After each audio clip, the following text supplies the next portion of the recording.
Hello, everybody. I'm Meg from Beyond Mystic, and welcome to another episode of the Oracle Show here on the Beyond Mystic YouTube, Rumble, and X channels. We're very happy to be here with you guys today, and I'm so excited to be with two very magical people, Selvia and Jens. How are you guys doing today? We'll start with Sylvia.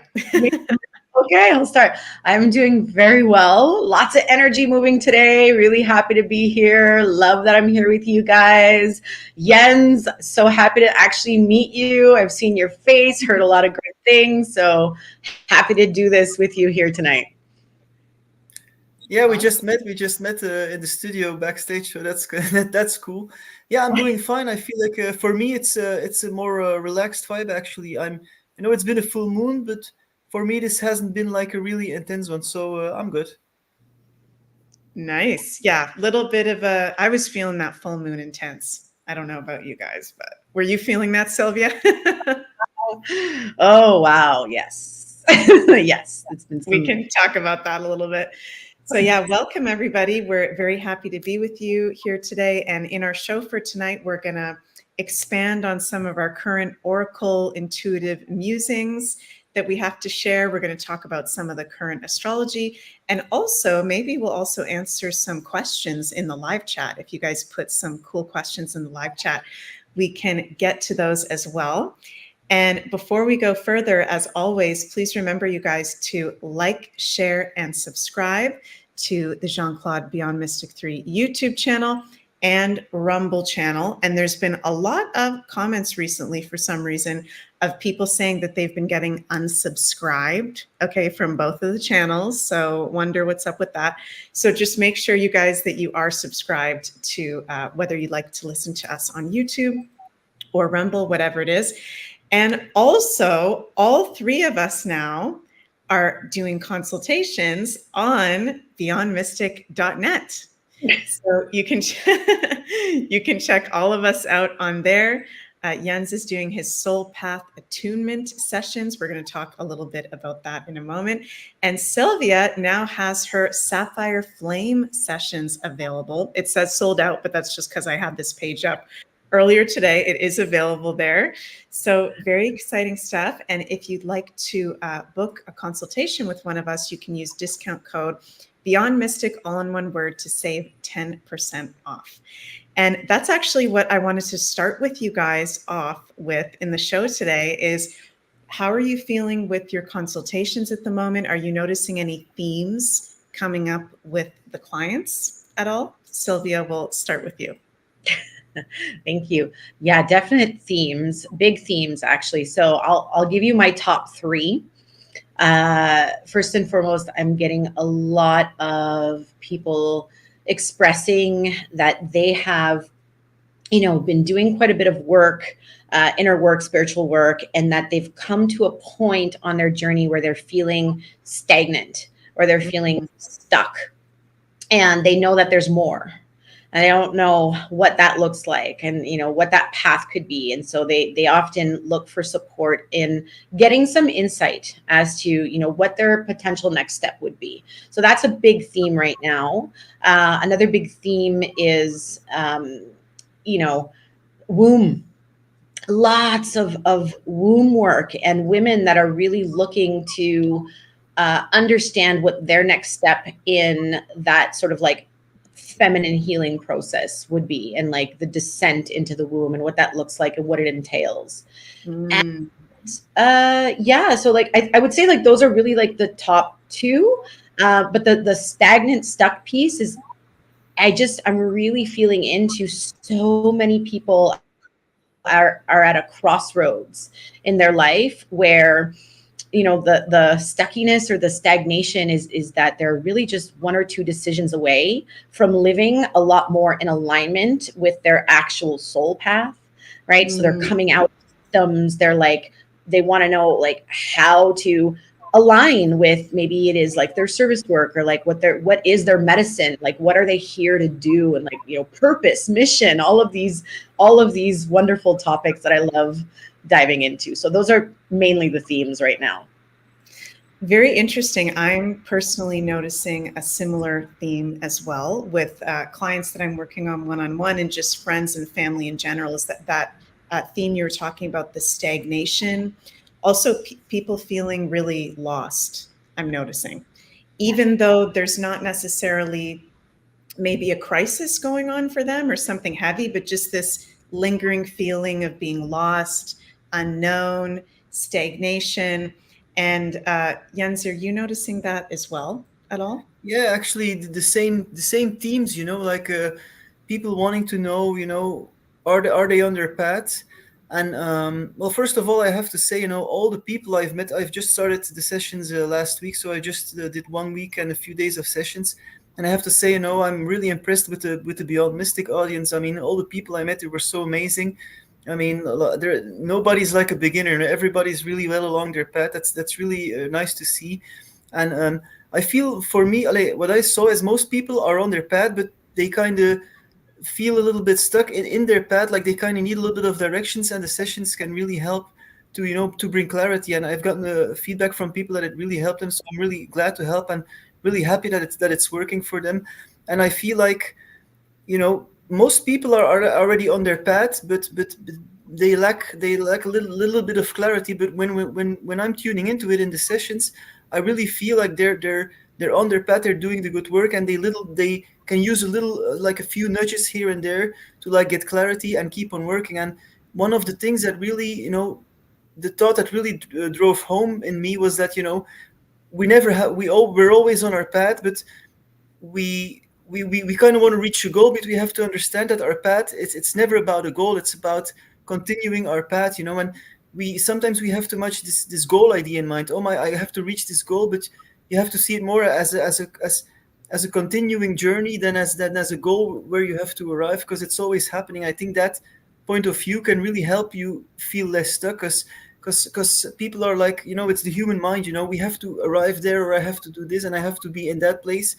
But but it's more like it never ends. It's the goal is the journey, I would say. So that's really important to like keep in mind for you feeling stuck. And sometimes having a little delay or feeling a little bit stuck, is part of the journey, because sometimes, we want it all at once, but that doesn't happen in the universe that way. So yeah, that was like one of the thoughts I had when doing sessions. Very cool. Thank you for sharing that. And it's funny, as soon as you said, enjoy the journey, or it's about the journey, 4Truth77 said in caps, enjoy journey. Enjoy the journey. The journey is the destination. Hello, yes. Jean-Claude in the chat. Yeah, do you guys feel anything around what is this stagnation that is coming up for all of us? What maybe is the higher reason behind that? Do you guys get any feelings around that? Or is it just something that we're subconsciously processing through, with the changing of the times and the shifting of timelines, and everybody that's what I'm kind of feeling about it, is like there's very different timelines living simultaneously, the feeling I get. And so I'm noticing some of that stagnation, even for me or people I'm close to, is like, when are things really going to change, or when are we all really going to be on the same page? Does that resonate with you guys, or do you feel something else around that stagnation energy? Sylvia? That totally resonates. I like how you say, people are saying, well, when are things going to change? They're going to change when you change. Right. Right. They're going to change when you're ready and you become the embodiment of all of that inner work that you've been doing. And I do feel that a big part of that stagnation is sort of the next step is the embodiment aspect of it. So lots of people are doing this work. Lots of people are like, I've been doing the work, I've been doing this. And it's, and then when we tend to like probe a little and like dig a little deeper, like, well, what kind of work are you doing? And how much inner child work have you done? How much shadow work have you done? And it's, there's not yet the alchemy piece that has happened. The alchemy and the embodiment of all of that work, right? Now living and expressing from that place. So it's like, how do I get there now? And there's a whole other sort of fear around, okay, I've been doing all the work quietly, right? I've been doing all this stuff, like listening to all the things, doing all the coaching, doing the workshops, but now it's like, oh, wait a minute, now I have to go be it. That's where I'm seeing, so now a lot of people are questioning, like, oh, how do I be this thing that I know is true, right? How do I hold the, like, move through the shame of like becoming the thing, right? Does that make sense? Yeah, that makes total sense. Yeah. Yeah, that's very, very powerful. Actually walking the talk and being that change or our authentic self that we may be visioning, you know, setting the intentions on, but actually being it is so, so powerful for sure. Sylvia, can you speak a little bit on your private sessions that you're offering now over at consultations.beyondmystic.net for people who are maybe just seeing you for the first time, your Sapphire Flame sessions? What are those all about? What's the processes that you guide people through? What can they expect? Yeah, thank you. I mean, so we've done a little pivoting around the Sapphire Flame. A lot of what I was doing before was more like it was 90 minutes, and we were doing a little bit of more of a like a deep dive into some shadow work and aspects like that. What I am noticing a lot of is that first and foremost, like I always want to say that yes, these are coaching sessions. These are consultations. I am not, and people are going to, you know, again, people are going to get triggered and that is going to be on them, but I'm here to speak the truth. And it's like, I am not here to heal you. I am not here to heal you. I'm here to guide you. I'm here to illuminate. I'm here to support. Okay. You have to do the healing. And I'm just here to help you follow those breadcrumbs and give you the resources and give you the tools to do it. Right. What I'm seeing a lot of is people coming in often with very set expectations, right? And a perception of what they expect me and my work to be. What I always like to say is like, that's on you, unfortunately, because like with as much love and compassion, that is on you. The work I do is confronting. This is deep shadow work. This is reflective mirroring. This is like truth. My devotion and my service is to truth. And truth is not comfortable. It's not comfortable. And if we are all on this like mission towards sovereignty and, you know, freedom and wanting to be fully expressed and embodied, well, we have to confront aspects of truth that we may not have been confronting or may have been hiding from for a really long time. So these sessions are really geared towards very like quick reflection. It's okay. Number one, where are you living out of alignment with your soul? Like what is the desire, and then what is the fear? And so we unravel and we like really dig into those places. And again, this is lifelong journey. This is lifelong work. This is not like I'm going to heal you in 60 minutes or I'm going to give you a psychic reading in 60 minutes and you will be healed. Like there's a lot of this interesting perception that I really truly feel is stemming from this sort of like new agey, like, you know, what's been out there and marketed, and like a lot of the like fallacy of true spirituality and like what that spiritual path actually entails, right? So I just want to say that because I was like, wow, there's a lot of people, and I've had some amazing, like just beautiful sessions, like, and I want to, you know, Jens was saying like the Beyond Mystic platform and the people that are coming to me are just truly dedicated and devoted to expanding and healing. So I do want to say that. And then, you know, there are people that have very different expectations. And I want to make that really clear that these are not sessions that are here to like, you know, heal you automatically. Like, it's just, yeah. Yeah, sorry to interrupt you, Sylvia, but you know, just getting a reading just for an ego's sake, of you were King Arthur in your past life and you are here to save the world, right? There's like very different kind of readings and sessions we can do. And I think that's so beautiful what you just shared, Selvia, because you are the real deal. I haven't had a personal session with you yet, but just in hearing you sharing that, you're someone that's actually wanting to empower others and not take their power away from them. And being honest that truth is not easy, right? And none of us are perfect. We've all got things to deal with. And to really up level in our lives and be our best versions, we have to face that shadow side, right? Yeah.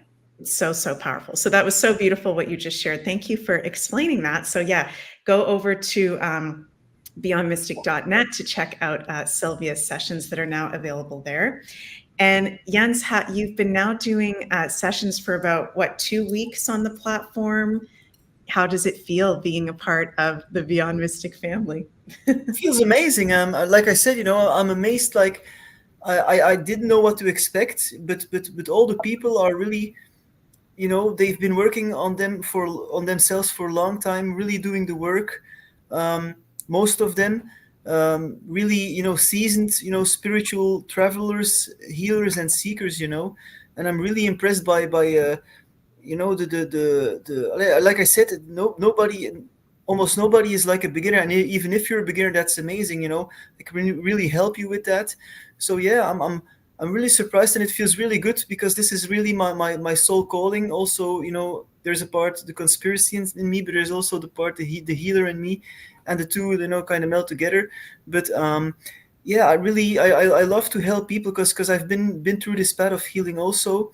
And I love to, and I learned a thing or two on the way. I'm not saying I know it all, because, run away from the people who say know it all. Maybe we can talk about that in the discernment part of the show, where we're going to talk about. But yeah, I really love helping people, and in a synergistic way. Like Selvia said, I'm all about that too. Is giving people the tools to heal themselves. Like the responsibility to heal is not with the healer. The healer has some responsibility, I agree, to to make the best out of it and to speak truth, and to hold the intention, the most loving intention for the person you are doing the session with, so for them to reach their full potential and to help as most as possible with that. Yes, that's your responsibility, but the ultimate responsibility to heal is within the person themselves. And through the sessions, they can get the tools they want, and there's always something coming up, it works synergistically, and people get what they need in the moment. And it's really my passion also.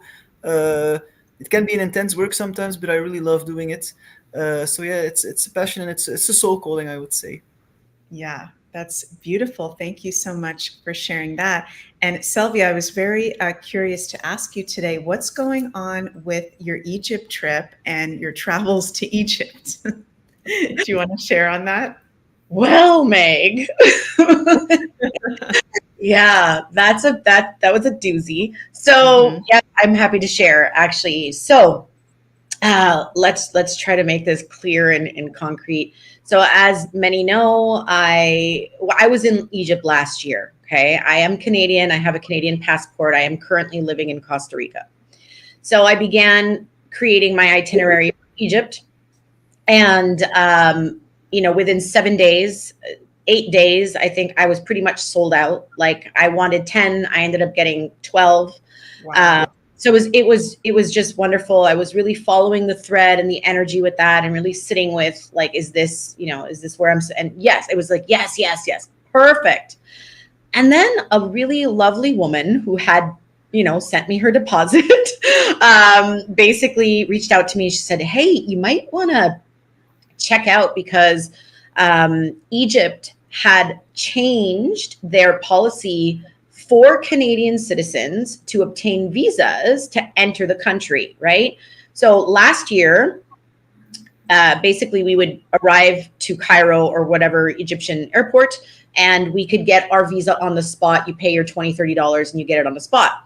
Well, October 2023, right, which is obviously when the tragedy broke out between Israel and Palestine and all the things, Egypt decided that they were going to now change their policy for Canadian citizens to enter, they need a visa prior to entry, so that they apply prior. Not a lot of people knew this. Like, I was doing my research and I was like, how did I not know this? Like, just right. So I tasked my husband, thank God, because he was doing a lot of like the logistical planning, and like that's his thing. He loves doing that. He used to do that when he was, you know, working in the police force and stuff. So he got a bunch of information, super hard to get, by the way, because it's such a new policy that the, you know, consulate basically had no information. They had a Facebook page with a bit of information, couldn't get in touch with anybody on the phone, couldn't leave voice messages because their voice message box was full, couldn't schedule an appointment to go get your visa because their scheduling booking system wasn't working.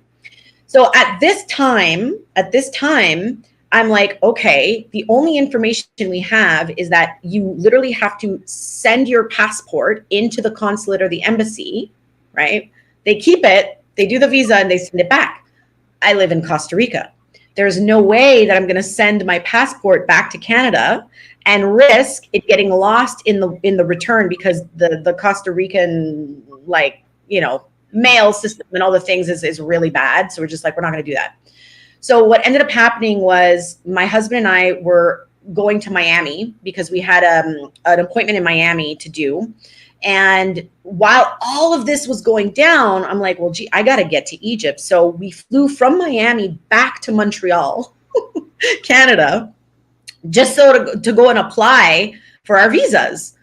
So we get to the consulate. This is like, okay, honestly, I wish I had this filmed, because I would probably make $1 million on some sort of like candid camera deal, right? But we fly back. We go to the consulate early in the morning. It was just like chaotic. We couldn't get proper information. Basically, it was like, yeah, we'll do it for you. Don't worry about it. Go across the street to UPS, get a shipping label, bring it back to us. Don't tell anybody. Like it was nuts. So we followed all the instructions, filled out the application, did everything we had to do. At the end of the day, after 4 back and forths, 3 phone calls. After we left our passport, they called us back, had to go back. It was just crazy. Finally, we get told, in like this really weird way too, that they were not going to be approving a 30-day visa, okay, that they then gave us some money back, and they were going to try to approve a different type of visa.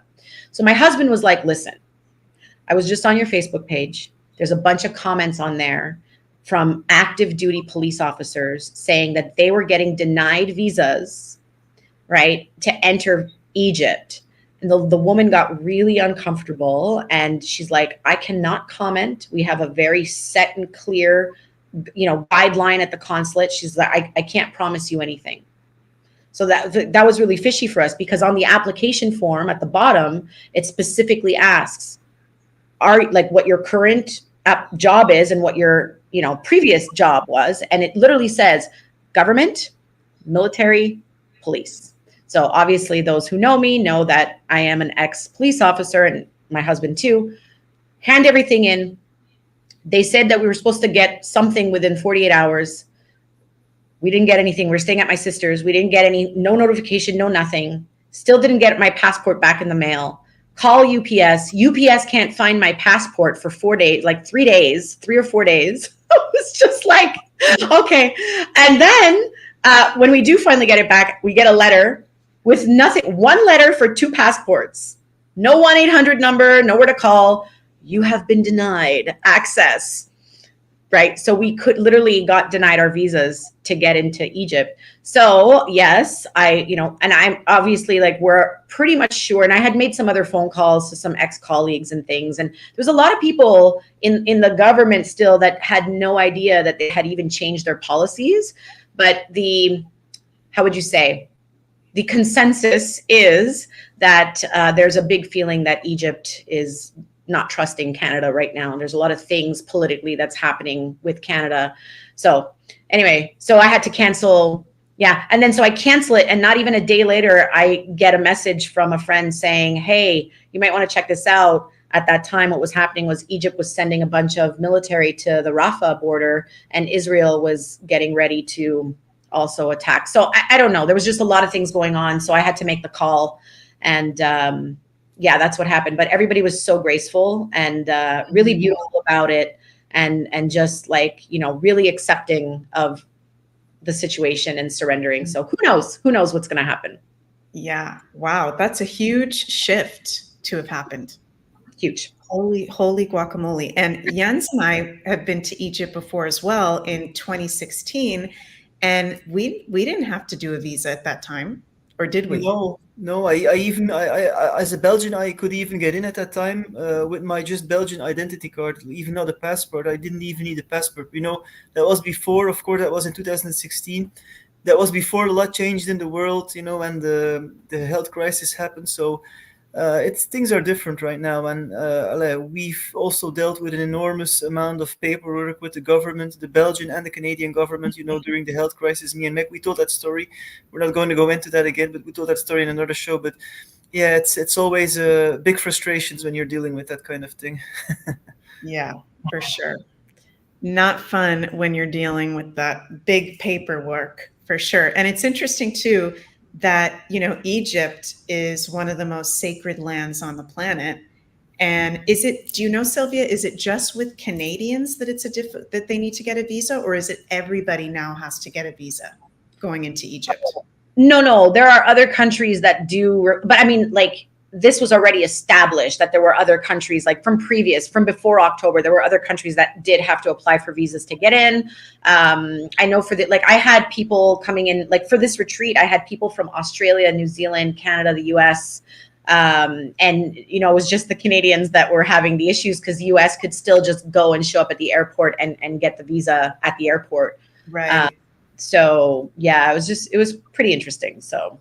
Wow, that is so interesting. Well, I'm sending lots of positive energy, and I hope that works out as it is supposed to in divine time. And Egypt is such a magical place. It's such a blessing to be able to go there. Are there certain places in Egypt that are kind of like your favorite spots to go to when you go on a journey over there? There is one small particular place that is actually, it's right near Philae. So the Temple of Isis is at Philae. But if you keep taking the boat a little bit past the Temple of Isis off the Nile, there's another very small temple that not many people know about. It's not a big tourist attraction. And there are actual temple priestesses that go there every morning and they sing at this temple. And it's a temple that they say, you know, Osset or Isis would nurse Horus at, and you can get up on it. It's just it's pristine, and like you can get into the water and it's like clear. It's just magic. There's so many magical places in Egypt. And again, I also don't want to say that it's only beautiful and magical, because the land holds a lot there. So there's a lot in those lands, but it is definitely rich for transformation. Yeah. Very cool. Thank you so much for sharing that. And before we go on further, you guys, I just want to mention that tomorrow, I believe it's tomorrow, JC and Janine are going to be filming their Beyond Crypto Woo for the month of March. So that'll be on Wednesday, February 28th at 1 p.m. Eastern on the Insider Access Pass on Beyond Mystic. All the IAP members will get to watch this, of course, as a part of their membership. And then the Beyond Crypto Woo will be available for pay-per-view purchase and watching. Sorry, you guys, my throat chakra is like really going through it today after the live show. So really excited for that, because in the current astrology, we've got some aspects showing, and I'm not a financial advisor, I'm going to be very clear, you guys, but some aspects showing that crypto might have a really big bull run coming into April with the Uranus-Jupiter conjunction. So I'm excited to see what Janine and JC have to share about that tomorrow on the Beyond Crypto Woo. So before we went live today for the show, I was asking Sylvia and Jens what they were kind of feeling, if they were feeling anything from their, you know, oracle intuition around what to share in today's show. And Sylvia, you were feeling themes around truth and discernment bringing that up. And Jens and I were also feeling that as well. Is that just something in general that you're feeling to bring up, or is there something kind of bringing that on for you at the moment? For me, it's a bit of both. I would be amiss to say that I haven't been actually in my own personal journey really diving deep and trying to expand through those types of currents of, what is divine will over like egoic will, and like how can we discern between the two, and how do we feel truth, like just truth, not Selvia's truth, not Meg's truth, but like truth. How do we feel that in the body, right? And how does that then guide us? And so I've been working a lot on that in my own ways, and I've been feeling that also really coming up in the collective a lot, as we're shifting and moving timelines, and as we're moving out of like systemic, I say like, out of different careers that were like embedded in the system, and like into more like entrepreneurship, and like trusting those processes, and trusting, our journeys and our missions here, and all of these things. It's sort of like, I think that also plays a big part in that like stagnation piece of where people are like, what do I do next? And it's often not about what you want to do. It's not about, when you are in true service to something greater than, it's about like that energy, whether that's like, you want to call it creator, God, universe. It's trusting in that coming through you and expressing through you how it wants to express itself, right? So that's a big current that I'm really feeling right now, and that I'm trusting and receiving and surrendering into just in my personal life, and helping people, who aren't necessarily at this stage in the game, learn and understand, and how to find that within themselves. That's so beautiful. I'm really excited to get into this topic with you guys. We've got Accelerating Light saying, what is Selvia's necklace? Oh, it's Larimar. Ooh. Yeah. So beautiful. Thank you. Is that from Costa Rica, or is it from somewhere else? Yeah, it's a huge throat chakra piece. No, this is a Caribbean stone. It's a really, I did get this here in Costa Rica. Yes. Oh my God, that's so beautiful. So yeah, I was like, wow, everything is so in alignment. Earlier when we were talking, Selvia, about bringing up the theme of truth and discernment, because actually in the Western astrology for this week, we're having a very rare astrological alignment, which I need to check and get back to you guys on when was the last time we actually had this, because this is super rare. Tomorrow, February 28th, the Sun, Mercury, and Saturn will be in an exact conjunction all together. This is called a triple planetary conjunction, and they're all in the sign of Pisces at a Sagittarius degree, which is super, super interesting. Mercury is at his detriment position, fall position in Pisces. Mercury doesn't really like to be in Pisces because Mercury is the planet that rules truth, common sense, communication. Mercury is known as the messenger of the gods in ancient mythology, right? So he's all about truth, common sense, the facts, how we communicate, day-to-day activities. And the sign of Pisces is spirituality and the spiritual realm in its high aspect and creativity, but in its shadow side, illusions and lies and not being grounded. And Saturn, part of this conjunction too, is the planet that rules reality checks and practicality. And the sun shines a light on whatever it's in conjunction, bringing a huge light to those aspects in the conjunction. So I feel like this Sun, Mercury, Saturn conjunction is a huge reality check of illusions, of where we're not being grounded, and in particular in the areas of life Pisces rules, which is spirituality, right? And our illusions. And also at a Sagittarius degree, our beliefs, our spiritual teachers, spiritual courses, gurus, right? So this is such a energy that's inviting us to step into discernment, to step into greater truth and be honest with ourselves.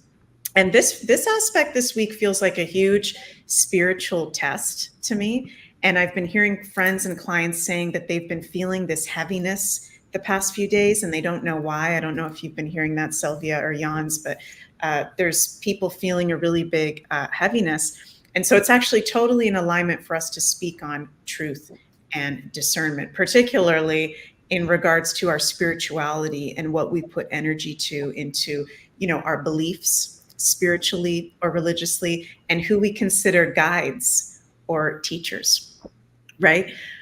I'll start with you, Jens. What has been your experience with spiritual teachers and guides and discerning around that? Well, I think especially in these times, when like spirituality is getting like more and more popular. I mean, it's been going on for years and years, but it's really hitting more like, with social media, and it's become like there's this element to it, and of course everybody's on social media right now. You can't escape it anymore. It is the new thing to do, the YouTube, the Twitter. But I've seen some like, which I would call sharks appearing, which are like totally into it. They present a spiritual, at least from my discernment perspective, they present this spiritual, facade of being, the guru of promising you, the steps to enlightenment or building a new society. And it all sounds very flashy and it's all very good and it's all very slick and very well produced. But for me, I'm discerning a certain energy with some people there that is like, it's more like, it says of a soul calling for them, and they see it more as a business model to make money off. And I've been seeing that with some. And the way discernment works for me is, if I see somebody coming into my field of awareness, let's say, and it keeps on appearing, then I'm gonna check it out, and I'm just gonna and if I don't resonate with it, it'll just drift away again. So it's kind of a natural process, discernment, for me, because I feel drawn to people of a similar, like of a vibration that I like. Now, I wouldn't say similar, but of a vibration that I like. And I think it's for everybody like that.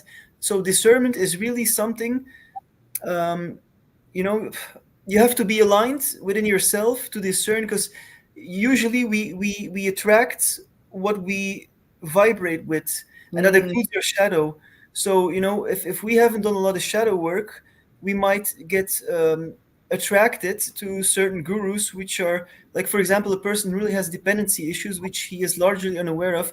He might get attracted to a guru who really uses them or abuses them in this kind of codependency relationship. So it's really, for discernment, it's really important that we do our own shadow work, and that we, that's the way the more we've done work, we've made our shadow conscious, the better we're going to be able to discern, in my opinion. And it works different for everybody. For me, it's a kind of this natural. And I've had like one spiritual teacher. I'm not gonna a person who promotes themselves as a spiritual teacher, and I'm not gonna name names here. But people were saying to me on a retreat in Holland, "Oh, you got to check out this guy. He's really good." I was like, okay. Multiple people saying this to me. I checked him out, and I didn't feel anything like bad, but then there was a certain moment in his speech where I saw like something. Sometimes you gotta like watch for the small details. And he got like, he said something, he got like an applause, and I saw his eyes change, like he liked the attention. I was like, And I immediately felt like, of course it's nice when people give you an applause, but you have to appreciate that. But there was something that, it was subtle, but I saw it. It was something like that didn't feel well to me. And then he was saying something like he as a child he tortured the kitten. Like he pulled a kitten in a torn bush, and he was saying that, I was being influenced by negative entities at that time, and I was like, oh, this doesn't feel good to me, and it's about a feeling, together with what I saw, and I said it to the people in Holland whom I was in touch with. I said, I don't like this guy, and they were all, what are you saying now? Don't be negative about him. Like I was the bad guy for saying I don't like this guy, And then a few years later, he had like a retreat in Sedona. Turns out one of his people who followed him committed suicide. He had to flee from Sedona because he was like being, people were onto him. So he had to like go away from Sedona because he was making it, he had these girls around him he had sex with, they had to like be very skinny for him. And it was this whole thing. And he was like the inline, he had a way with words, and he could really explain it very well. And he had some spiritual knowledge. but now he's working together with this Indian guy, which seems to me also like not good. They want to they're like, oh, if you're a person with a lot of reach, come to us for our to change society, but they just want to have people with a lot of money. That's it. But anyway, so what I would say on this is that it's very important to really be discerning in the spiritual field and also in the alternative media, because there are sharks out there, and it's not because a person has a lot of spiritual knowledge that person is an enlightened being. You can have people with a lot of spiritual knowledge who are really stunted emotionally, and that took a while for me to realize. But a person like even Osho, in my opinion, Osho, like, he had some weird stuff going on around him, with the documentary. I don't forget the name now, but it's on Netflix. It's out for a few years.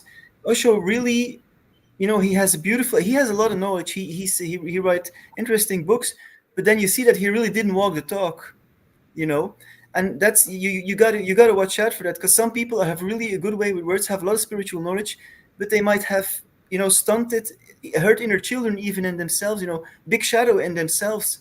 So and a person who doesn't have a good way with words might have a much bigger heart and have a much more loving vibration, but they just can't explain it that well, and they don't have like the intellect to explain it. So I feel much more drawn to the people with big hearts, with a nice energy, than to these flashy guys who can explain everything, and use the fancy words like that. That doesn't really pull me in. So I think that's a big part of discernment.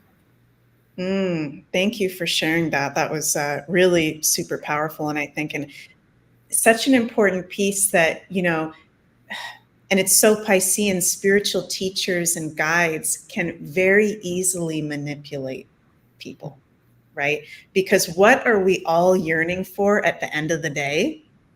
Really deep inside, like spirituality, our spiritual connection, oneness, our divine wisdom, right? I believe what a lot of kind of indigenous cultures say, that when we come here, we've gone through that veil of forgetting to have the human experience. And while we're here, there can be kind of that longing of, we don't have our full remembrance of our whole soul. And, spirituality is something we can be very manipulated by, and we can be controlled by people if we're not in that discernment. So that was very powerful, what you said there, Jens. Sylvia, do you want to add anything to this discussion? My gosh, I could discuss this for hours. I want to say 110% what both of you have said deeply resonates with my experience as well. In my experience of, where I was looking for spiritual teachers at the beginning and mentors, and it has been just that a journey in itself to understand and be able to discern the difference between like true spiritual teachers and spiritual ego, because that's a whole other thing. Spiritual ego means, the fancy language, I don't want to poke fun. That's not what I'm trying to say. What I'm saying is, like, there's an identity attached to that, and it has a look, it has a smell, you know what I mean? And it can be very attractive to those who are just stepping on their path, because of course, right? And it's just been for me a real journey of, hey, you know what? At the end of the day, the true teachers are the ones that have deep integrity. And integrity is basically what you do when nobody's watching. Okay. And walking the walk, that is the embodiment aspect. I was talking about this at the beginning of the show. The embodiment, the being, it's who I be as a teacher, right? It's not just in the word that I share, it's who I am and how I be. And so what we're actually seeing is still deep disembodiment in the spiritual community. This whole mental field of element of air and the imagination and but without the descent, without the real descent, like into the body, which is the original shadow in this earth walk. Right? And so if we're not integrating all of those aspects consistently within ourselves, you know, yes, shadow work, yes, inner child, and more, right? If we're not integrating those aspects, we should never be teaching anything we have not experienced for ourselves. And there's a lot of people out there that are doing like a weekend workshop, and all of a sudden they're, you know, doing a master class on it. And everybody, there's something for everybody. And I get that. But what gets really dangerous is when you have individuals proclaiming to be able to do things like, you know, real deep energetic work, specific shamanic journeys, psychedelic journeys, breathwork sessions, past life regressions, all of these very deep transformational process that really open your field up, right? But can't be held by the practitioner because they haven't done their own integration work. Right. So, and it, you know, a lot of people don't understand how energy works. They don't understand how wounding creates gaps in the grid. They don't get that. Right. So, yes, it is very difficult. And I've gotten so much flack. I posted something, I created a kind of like a meme post, and I put it on my Instagram and on my Facebook, and immediately got like slammed because I literally came out and I was like, okay, facilitators, practitioners, and spiritual leaders, have some fucking integrity. That's all. That's literally what I wrote. It's just like, that's it. Nothing else said. And then people were just like, well, I've always had great experience with my, and I was like, great. But a lot of people don't. And I attest to having clients and students that come to me for various offerings that have nightmare stories. And I'm like, how does this even happen? You know, and it's sad because it makes it really hard for those of us who are doing the work, like our work, right? It makes it hard because then we get kind of categorized in that same, you know, but anyways, I don't care about that anyways. So it's just, yeah. Yeah, such good points. And I don't know why, for me, at the beginning of my conscious, like spiritual journey, I had this belief that I had to be spiritually perfect. And I had this belief that I could get to a point where everything was just going to be cupcakes and roses coming out of my butt and unicorns. And I would get to this point where there would be no, challenge. I would have no shadow, and I would overcome my ego. And I definitely went through a lot of spiritual bypassing, I would say, in my first few years of my really getting into spirituality. And I noticed that belief in myself attracted certain teachers that were in alignment with that and were not in integrity, right? And were acting like spiritually perfect. You know, they've done nothing wrong. And they're these ascended masters, and you shouldn't say anything negative, and you shouldn't be experiencing anything negative, because if you do, you need to smudge yourself, and you should take my course for $5,000 for the rest of your life that you pay for 3 times a year. You know, so it's that integrity part is so important. And the work, somebody put in the comments, I should have highlighted the comments, the work never ends. Somebody said that in the comments. And I'm sorry that I didn't highlight your comment, whoever said that, but it's so true, though. I feel like, and I'd like to hear what you guys think, the self-work never ends. And especially if on our outer exterior, the Mother Earth, Gaia, is the way that she is, that's a reflection of what's going on within us, right? So how can there be these spiritual teachers that are perfect out there and that are all knowing and have all the answers for it? It's the negative side of Sagittarius in astrology, that archetype of the teacher and the guru, right? That's the shadow side, that someone is all-knowing and spiritually perfect, whereas the light side of a spiritual teacher is someone that is honest, right? Like, I don't know if it was the last Oracle show or one of the other shows we did recently where I said on camera, like, I went through some really fucked up issues in my late teenage years and early 20s, going through addiction and mental health issues. And I'm not going to sugarcoat that. And I'm not going to pretend that that didn't happen, you know? And here's some of the issues that I'm going through now, right? That's, for me, that's what I've noticed with teachers that resonate with me now, is they're honest and they're vulnerable with their sharing and their shadow side. And I think that that makes them really good space holders. And another thing I notice is a red flag is if someone in a spiritual teacher or guide role is trying to say like they have all the answers for you, you know, like they can connect to spirit for you. That is a huge red flag, you guys, because we can connect to our own oracleness, if you will. We're on the Oracle show, our own intuition. And really, at the end of the day, we don't need anybody to do that for us. We can have teachers to guide us into how to connect to our oracle gifts and our intuition, but we don't need someone to take our power away from us, right? So I feel like that's really, really important. And I wanted to share as well that I had an experience over the past few years with some of my teachers that as soon as the whole, you know, pandemic crisis of the past few years came up, all of a sudden I was the negative one because I was the only one speaking out about it in my community. Did you experience that, Sylvia, at all?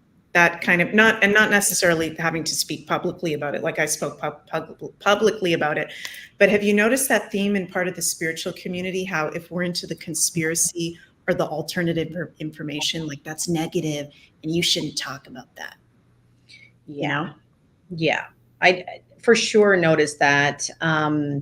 You know, there was a lot of stuff going on at that time. And I can particularly remember like some particular teachers who had made certain decisions for themselves to go ahead and, you know, take the jab and all the things. And that was their decision.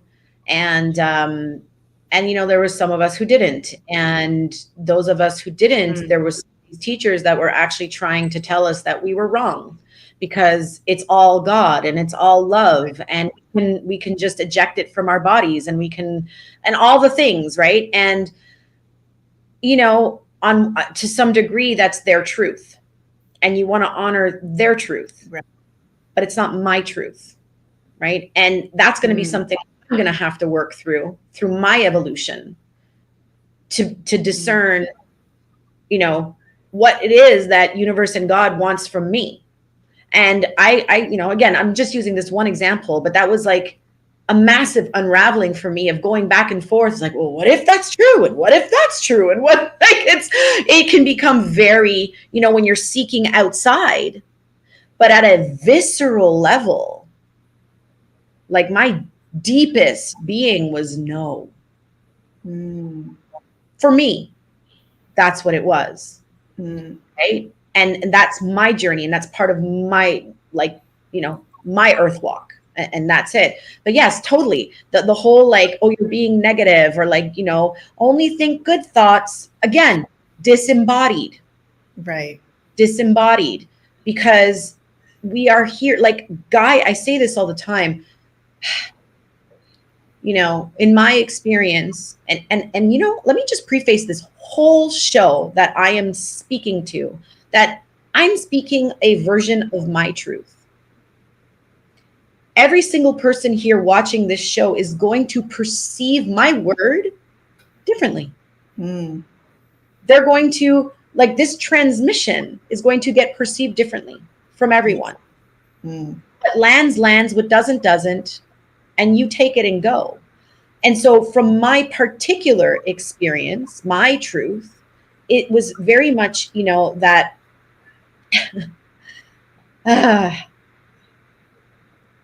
you know, I mean, I have so much to say on this, Meg. Like, I don't, I can't really talk about this, and I don't want to, like, you know, minutes left, so I don't want to take up too much space. But really, yes, it's disembodiment. Gaia holds. She's got a soul. She's got, my experience. Gaia is alive the same way we have source energy going through us and a soul through us. So does Gaia. The same way we have contracted in certain ways, so has Gaia. And her contract, if you will, and one of the stipulations is to really hold humanity through its evolution. It's to hold humanity through duality, because we're here to experience that. So yes, light and dark, but it's messy. It's chaotic. It's not perfect and pristine, even though you are perfect. You are on a journey to discover your divine perfection, and that takes time. Yeah. So I'll leave you with that. That's beautiful. That's beautiful. And I'm just feeling to add as well, in terms of discernment, something that I've noticed for me that really helps if I'm having an issue discerning something and I want to get clarity on a person or a situation, a spiritual teacher, or spiritual belief, is to go into solitude, to go into my own energy field. Yes, we can talk to other people about, what do you feel about that person? What do you feel about this spiritual thing? But to actually go into your own energy and your own field and discern from yourself, from your own body, what you're feeling physically, emotionally, mentally, spiritually, visually around the situation. Any tips that you guys would give people on how you kind of discern in life, use discernment? Well, like I said before, it's just the the vibration. I explained it before, but what I want to add to this is like really what really, like, for spiritual teachers, the ones, in my opinion, who are the easiest to see, who are not not that okay, is they form this kind of hierarchy around them, because the spiritual teachers who are really based into the ego wants to be on top, and the ego wants to be fed, and the ego wants to be admired, and they have these kind of levels around them. So you have the inner circle around them, they have these people close to them, and then they have the outer level, and they even present their business model as that, you can now go to level 1, and then you're level 2, and then you're level 3, which is $15,000. You can get to meet the guru.